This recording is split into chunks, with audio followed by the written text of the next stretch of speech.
Bienvenue à toutes et à tous dans le cadre de votre émission Écho de la diaspora sud. Moi, c'est Christelle Yaïs. Appelez-moi Agba. Je suis heureuse de me retrouver encore une fois devant vous pour échanger, parler dans le cadre de cette émission. Nava vraiment Sengo, Tukutani Lisusu, Sima Mikolo, vraiment il est qui pour Nakoloba, Kobeta Masolo, Italie, République démocratique du Congo, acteur nabiso politique, Kobeta Masolo, Makambo, Italie, Batu Oyo, Bazali, figure par rapport à l'histoire et à Mboka Nabiso. Oui, voilà, mon abino Nyoso, vous allez capter Biso partout dans le monde, en Afrique du Sud, au Canada, Kenya, Australie, partout. En tout cas, mes salutations à vous. Ça dépend à l'heure à laquelle vous vous trouvez. Si c'est le soir, bonsoir. Si c'est la journée, bonjour. Alors, on est ensemble et on continue toujours dans le cadre de votre émission. Comme je l'ai toujours dit, vos suggestions, vos propositions sont les bienvenues. Alors, il suffit seulement de le faire avec politesse et considération. Un gire n'est raté, mais tout ça ouvert pour toute forme de remarque, de suggestion, nabino, ma beaucoup nabiso vraiment ezali pour les. Merci. Alors, Lélo, nous avons porté nos regards sur un homme politique congolais, un animal politique qui est décédé à l'âge de 74 ans. Il a été le symbole de la résistance face à la balkanisation, face à l'occupation étrangère sur le sol congolais. Il s'agit bien, comme vous pouvez le deviner, de l'honoré Ngbanda Oyo Azalaki, président il y a à Pareko, Atika Kibiso le 21 mars 2021.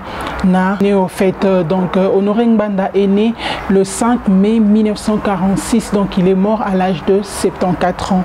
Je vais vous laisser suivre cet extrait. Il y a biographie Naye Honoré Ngbanda Azalaki Nani, et puis on se retrouve.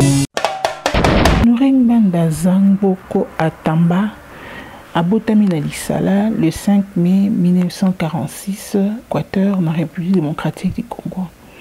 Atangi bakelasi na ye ya primaire et pas missionnaire catholique, ba père chéute et puis la mission catholique des Robi na province ya Équateur. Akobi na ba étude na ye notamment na petit séminaire ya Bolongo na Lisala. En 1960, tant que nous étudions à l'université à Lovanium, le Loto Bengu Unikina, au début des années 1970, à obtenir licence naïe na philosophie avec mention distinction, puis à Pimbwe à Kei na Mikili à Belgique, puisqu'à Kenaki Kubanda doctorat naïe na l'université à Lovanium. Simana Tango, d'Azalaki affecté na présidence à la République du Zaïre, comme chercheur au Centre national de documentation, actuellement Agence nationale de renseignement. En 1972, Azalaki affecté la présidence de la République du Zaïre en qualité de chef du collège de chercheurs et analystes au sein et à Centre national de documentation, département de documentation extérieure CND-DDE. En 1975, avec comme administrateur équivalent à directeur chargé des opérations Nakati ya CND-DDE. Nabongo a commis entamé campagne de négociation pour le rapatriement des anciens rebelles zaïrois en Ouganda, na Kenya, na Tanzanie et na Zambie. Sima été cadre rebelle bazonga na mboka na se ya protection na ye, dont principalement chef Gaston Soumaïlo azongaki na Kinshasa na novembre 1975. En 1976, azaki affecté na l'ambassade du Zaïre en Belgique, na qualité de premier conseiller et directeur du Centre culturel du Zaïre en Europe. En 1979, avec occupé poste de directeur adjoint et service national de l'intelligence SNI, de qui a remplacé Centre national de documentation. En 1982, qui continue en Israël. Naron est ministre conseiller pour Afongola, mission diplomatique du Zaïre na Tel Aviv. L'ambassade du Zaïre na Mboga Oyo ezalaki bakangaki yango na 1973. Et puis la décision où Mobutu azwaki na tribune ya ONU na New York En 1983, Zaki nommé ambassadeur extraordinaire plénipotentiaire et République du Zaïre na Israël. En 1985, il comme administrateur général et Agence nationale de documentation AND. Nabongo Ndazalaki Kokamba pendant Bamboula 5 ans, commission de sécurité des pays de la GPL, Zaïre, Rwanda et Burundi. Nayende Aeko Sala, entité de coordination avec le pays voisin du Zaïre, dont la Zambie, la Tanzanie, l'Angola, Ouganda, le Kenya et le Soudan, pour s'efforcer de prévenir et apaiser les conflits armés en Afrique centrale et Afrique de l'Est. En 1990, Aeki Kozala nommé conseiller politique et chef de l'État. En 1991, après avoir assisté le chef de l'État aux négociations politiques avec l'opposition, à la suite des troubles, Aekozala nommé ministre de la Défense nationale puis ancien combattant dans le gouvernement et Étienne Tshisekedi. Et puis, il faut reconduire un poste de ministre de la Défense dans le gouvernement et Mungul Diaka. Puis, Jean Guntz Karl Bond. En 1996, na suite ya invasion ya Zaïre na Rwanda, Burundi et na Uganda, baeko chargé et pas ya président Mobutu a mené ba négociation et pas ya Museveni, Paul Kagame na Kampala et na Kigali. Et na simana yango na Afrique du Sud, na ba responsable ya administration américaine, dont le sous-secrétaire d'État américain George Mosey et Susan Rice. En 1997, a participé dans l'organisation avec concours et président Mandela. Il y a ultime rencontre entre le président Mobutu et Laurent Désiré Kabila. Biskawa puis Mobutu a qui a négocié transition puis organisation à l'élection. Nzokande Kabila azalaki déjà na position nae oyo assis azwaki pour s'imposer puis s'emparer na ba ville na tawana na Zaïre puis azalaki atana likanisi ya ko négocier na Mobutu te c'est Mobutu akende. Et na mai 1997 chute ya Mobutu et ko surprendre Honoré Ngbanda na Lomé na Togo. Depuis chute ya Mobutu, Honoré Ngbanda azali ko vivre na exil na Europe. Bisika a ko fondé à Pareco Alliance Yaba Patriote pour la refondation du Congo. À travers son livre Crime organisé en Afrique centrale, Oezaki préfacé et signé na Charles Onana, a coupé sa version ya chute ya maréchal Mobutu pe situation en République démocratique du Congo. Kasi to sukiwana pona likambo o etali biographie nae mais tozali kobeta lisusu sete koloba ete nae Honoré Ngbanda tiki ba œuvre notamment la problématique de la souveraineté dans les conférences nationales et souveraines en Afrique, démocratie piégée en 1994, la transition du Zaïre, les longs tunnels en 1995, ainsi sonnent les glaces, les derniers jours du général Mobutu en 1998. Et puis crime organisé en Afrique centrale en 2004 et puis stratégie du chaos et du mensonge, poker menteur en Afrique, le Grand Lac, où ils allaient coécrit Nandeko Patrick Mpeko en 2014. Honoré Ngbanda a commis sous ouvrage religieux, notamment Dieu et la femme, avec la préface du révérend docteur Dianvila Diambwangi en 1995, a commis sous ôter la pierre en 1996, a commis sous mariage biblique, polygamie ou monogamie, avec la préface du révérend Jean-Louis Jayette en 1998. Na bandi to sukiwana na biographie ya Honoré Ngbanda bato bakomi ebele kasi to sukiwana. Merci mingi. Voilà, je crois que vous avez suivi avec attention biographie à Honoré Ngbanda. Dans sa biographie, surtout partie où ils allaient partie publique, biographie à Moutou et Zalaka Mounene. Pour tenir vraiment regardé. À travers cette émission d'Egnalo Baka, nous avons eu à recevoir quelques remarques ou quelques critiques auprès de quelques compatriotes. Hein. Il y a Katanga, originaire, il y a Katanga, par rapport à l'émission Autosalaka sur la balkanisation et sur la sécession katangaise, où il déplora le fait que certaines figures où il participa qui na sécession katangaise se retrouva quitté na kati ya lisolo oyo tobetaki. Mais cependant, comme je le dis et je le dirai toujours dans cette émission, tozozwaka angle par rapport à l'histoire autosali kobeta, histoire de la République démocratique du Congo ezali munene makasi. Alors télévision ezali ngonga tokoki ko aborder angle nyo santé, peut-être angle ngana ko salela muninga na ngambo na kuna ko salela ngote si biso nyo sont aussi maboko pour que to koma histoire ya République démocratique du Congo malamu et kozala vraiment kitoko. Alors nous poursuivons dans le cadre de notre émission. Numéro na biso ezali bo benga biso bo contacter biso si vous avez de suggestions, de propositions ou encore des sources, si vous avez des suggestions, de propositions au cours de sources d'informations oyo ezali vérifiables ou quoi amener biso na information vraie à rapport avec telle ou telle personne, bon hésitez à contacter biso, tous allez vraiment très ouverts pour l'excellence et pour l'amélioration par rapport à bisika oyo et simbakite oyo kendaki mabe. Alors tozokoba Honoré Ngbanda bolandi biographie a utiwapi ti akomi nani bison stoyebi Honoré Ngbanda nani azalaki par rapport à l'eko oyo utikoleka. Il a travaillé avec Mobutu certes, mais après régime ya Mobutu, Honoré Ngbanda parmi ba mobutiste oyo atikala kokota lisusu ata na régime moko politique te, il a jugé bon de se focaliser et de défendre sa vision avec fierté. Vision na défendre en ti na suka. Vision na zalinini. Honoré Ngbanda va s'expliquer pourquoi il a dit, pourquoi il a fait. Archive na ezali ebele, il a écrit des ouvrages. Oulandina biographie. Archive na ezali ebele, surtout en vidéo, en écrit.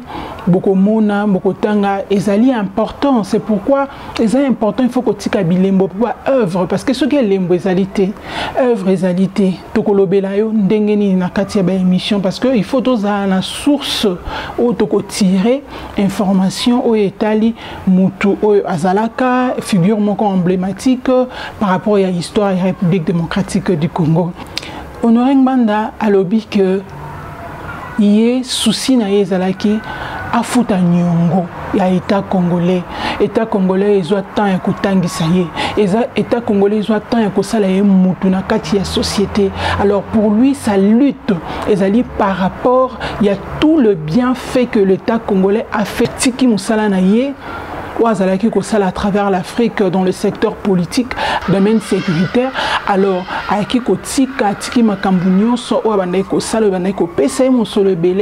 se concentrer sur la résistance face à la balkanisation, occupation étrangère sur le sol congolais où ils allaient héritage bakoko batiki la biso.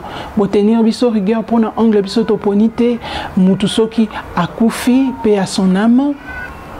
Moto na moto abetaka mémoire, toi a reveillé à mémoire, il a disparu par rapport il y a point oyoye à s'intéresser na yango. Alors biso tokeni na yambo tokotal sabino vision à Honoré Ngbanda oyoye moko de son vivant a expliqué qu'à travers micro ya ba confrère na biso oyo tozu ba image bozolandaye alobi azalaki redevable na République. C'est pourquoi a renvoyé qui ascenseur mutu ya parfait na sena moi oyo azalité kasi to barako sala par na biso afin que totika bilembo ba trace positive pour que les générations futures puissent avoir une référence par rapport à ce que nous avons été, par rapport à ce que nous avons fait sur cette terre des hommes. Ensuite, on se retrouve. Ngai naze kosala nini mosala na bandi kosala depuis tozei na mboka na bandaki kobeta mbela kobwaka mbela wana tozei na mboka tango bitumba biebi bandi nasalaki yango wana naze conseiller spécial ya président Mobutu contre le gouvernement oyo ezalaki na maboko ya Kengo. tozaki kookana na te po tozaki dans deux schémas différents. Na yebisaki na lui batu baze koya kuna bazali batu pamba te zali coalition bapaya basangani kuna pongai nazaki responsable de la sécurité et la renseignement. Donc nazali la sentinelle yamboka.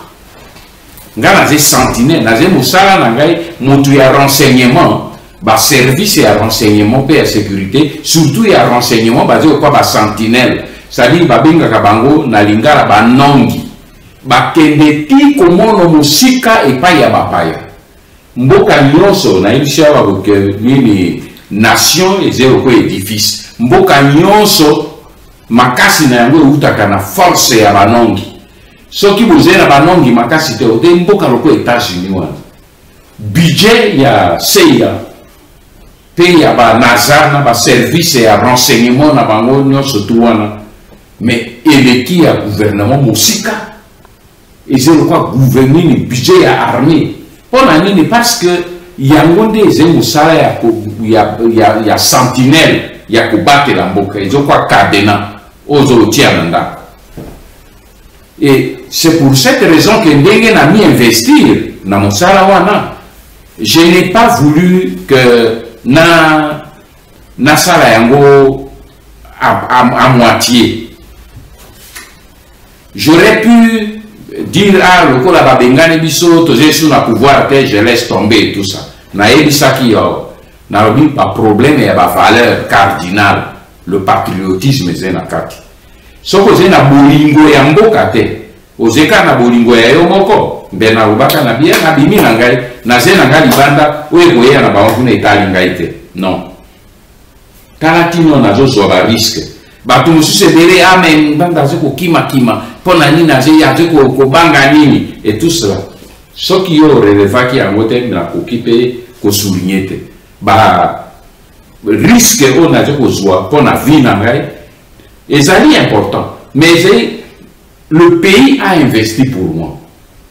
Tant on a le bac que na formation, na mboka, na mboka, na États-Unis, na Israël, na Allemagne, na ni essayer pour na bamba na bomber tout le non. Na jolo ba yango po peuple ayeba que ce qu'on a jo sala mosala na jo sala pour na quoi alerter peuple. C'est parce que je dois au peuple congolais. Je n'ai pas fait ces études-là, ma formation, c'est le pays qui m'a envoyé, qui a investi pour que connaissance et expérience on a joué, n'a pas été là dans mon boc. Ce qui est acquis pour la pouvoir, Laurent Désiré Kabila, a tindé la kingaï batumba, la mi balé, pour la kouken de la poste na bino. Problème est intéressant, c'est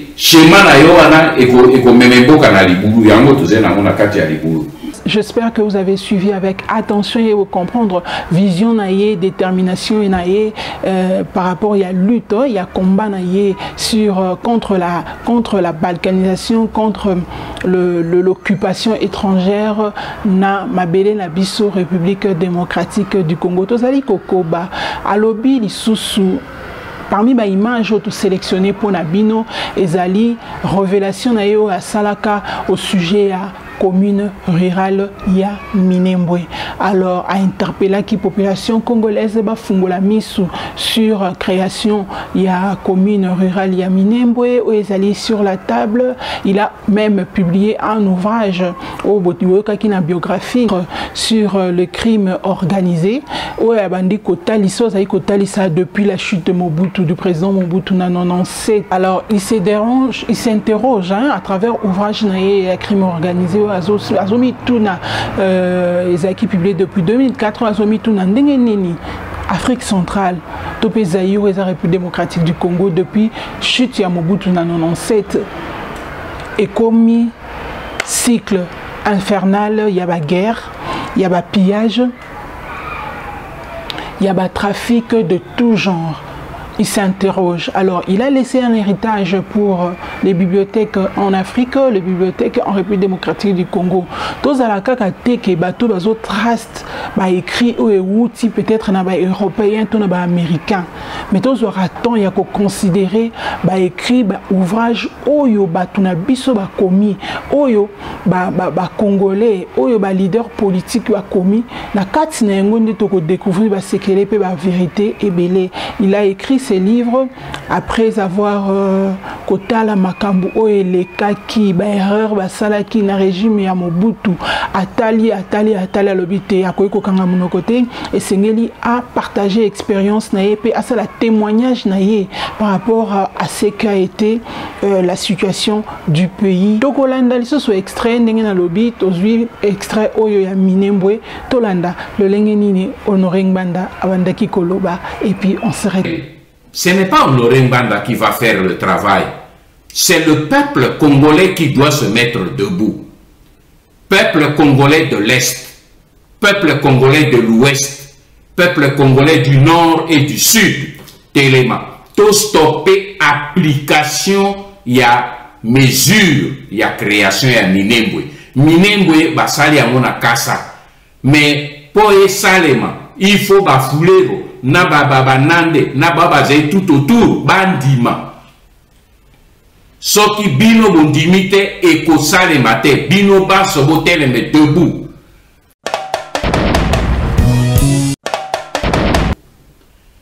Débat est commis à ezalaki ezwaki décision wana muzito ezwaki décision wana matata bandeko na ngai na baje kolobela bino muzito matata 2013 mais na 2004 na bimiseli bino motu oyo azwi décision ya ko créer Minembwe ezali ni muzito ezali ni matata mponyo azwaki décision Congo na ye Paul Kagame na bimiseli bino document ezali na annexe ya livre oyo na tiaki na disposition na bino na komeli bino crime organisé.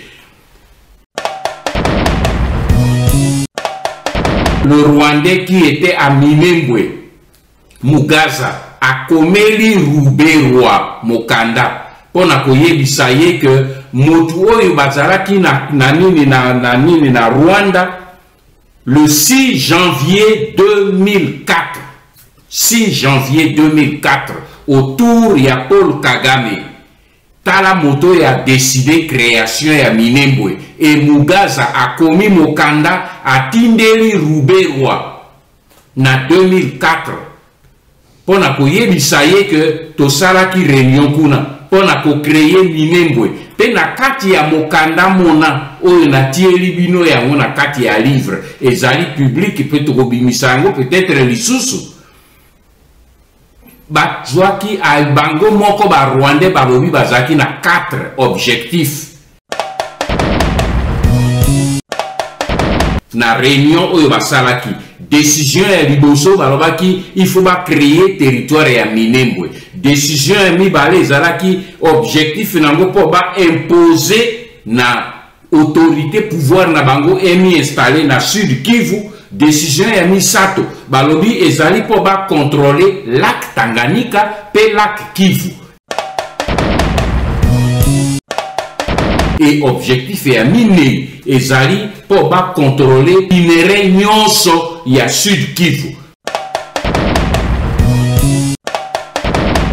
Toyebi lac Kivu ezali ko égorger gaz méthane oyo ezali richesse oyo ezali en même temps source, ils allaient en même temps danger pour la population riveraine.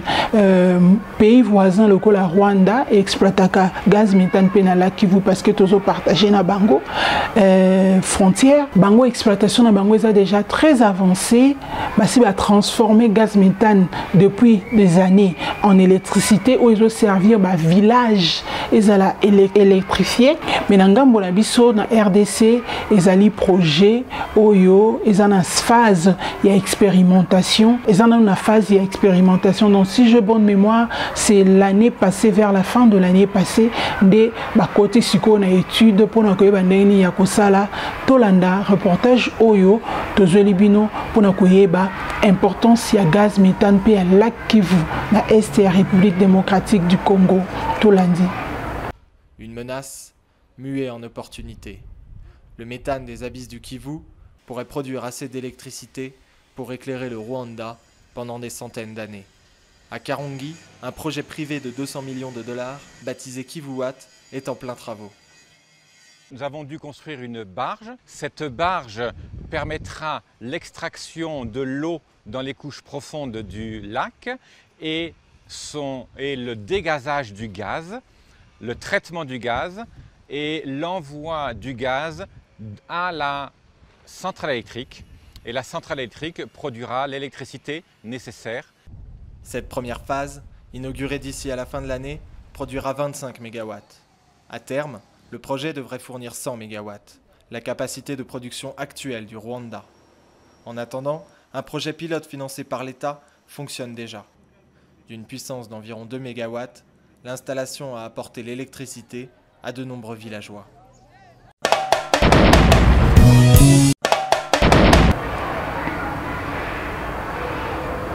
Je pense que vous avez suivi avec attention. On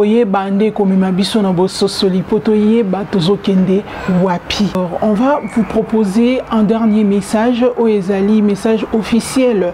Il y a parti à Pareco, il y a secrétaire général, il y a parti Oyo, Patrick Lukika, et on se retrouve juste après pour la continuité suivie.